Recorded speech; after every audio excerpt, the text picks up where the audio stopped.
Hello there, lovely people. It's Alex from Nintendo Live here in the beautiful city of Gothenburg. Although it's not the most beautiful part right here, because we are actually here to look at Image and Form, Zoink Games, and their new publishing company, Thunderful. And they're behind these unassuming doors, if you can bloomin' believe it. So let's go and have a look. Come on.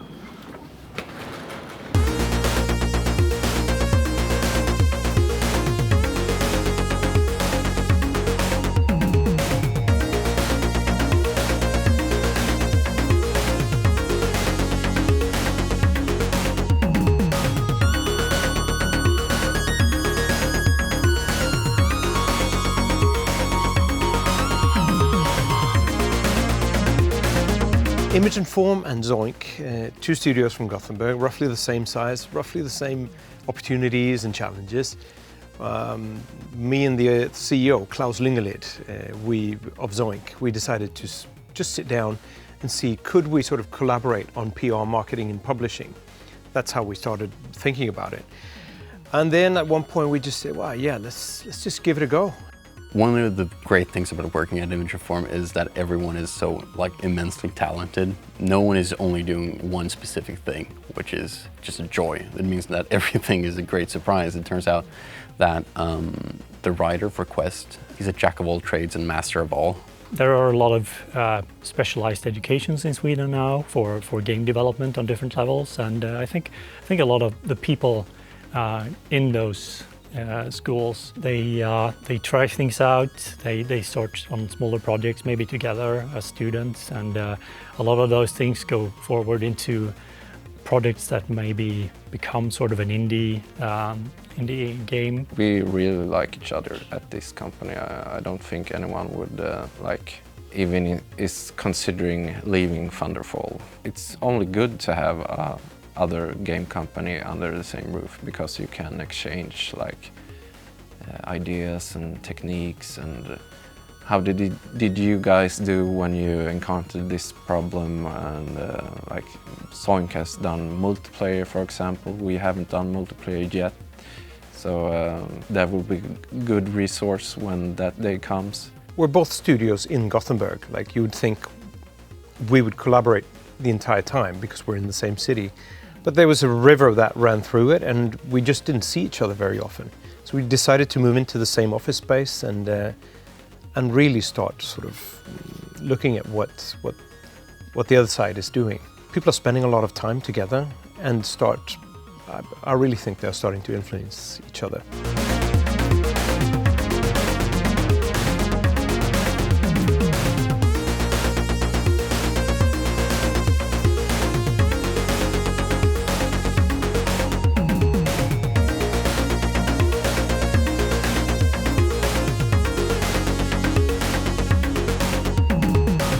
For the category of games that we make, that we want to make, and the art style we choose really works very well on the Switch platform. We have a lot of strength in 2D graphics and 2D art, and I wouldn't say in SteamWorld Quest this really has not been a problem. It's not the first game we make for the Switch either as well, so we're quite comfortable with it. I think we came with SteamWorld Dig, from Image and Form in 2013 at a sort of optimal time where Nintendo was trying really hard to be indie friendly. So was Sony and Microsoft as well. And I think we became sort of like a household indie name, if you like, with the SteamWorld series.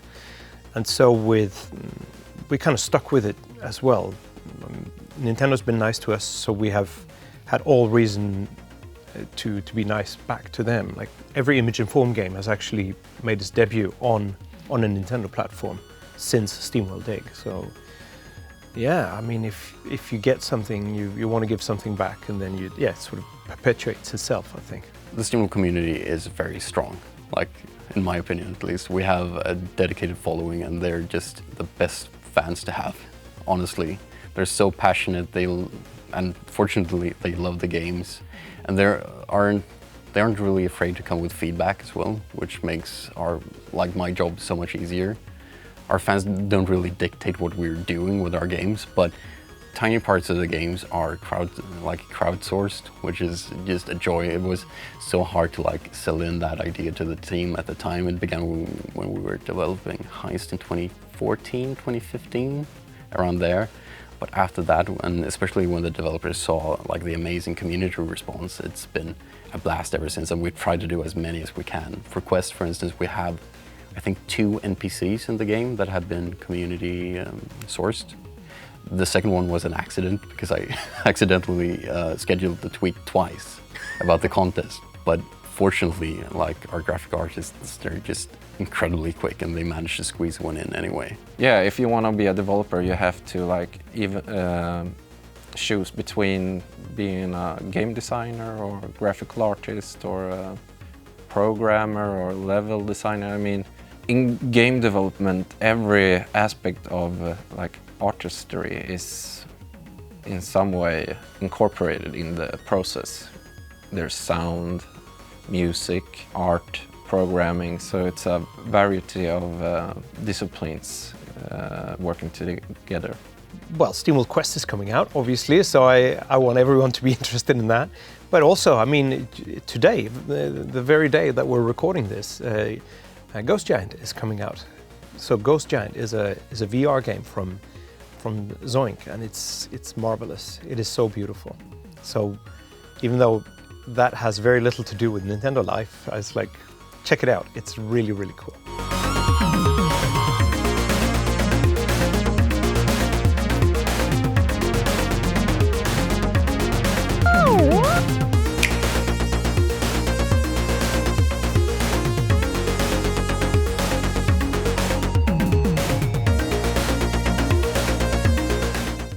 One more thing. Sure. How do you pronounce your surname? Oh, my surname is Sigurgeirsson. Sigurgeirsson. It's the easiest thing. So, Brjautn Sigurgeirsson. Can you do it? Can you do it? You can come through. It's fine. Sorry. No, it's even when we're recording, it gives texture. It means that it's actually a working office. Because you're going to use this footage, right? We will now.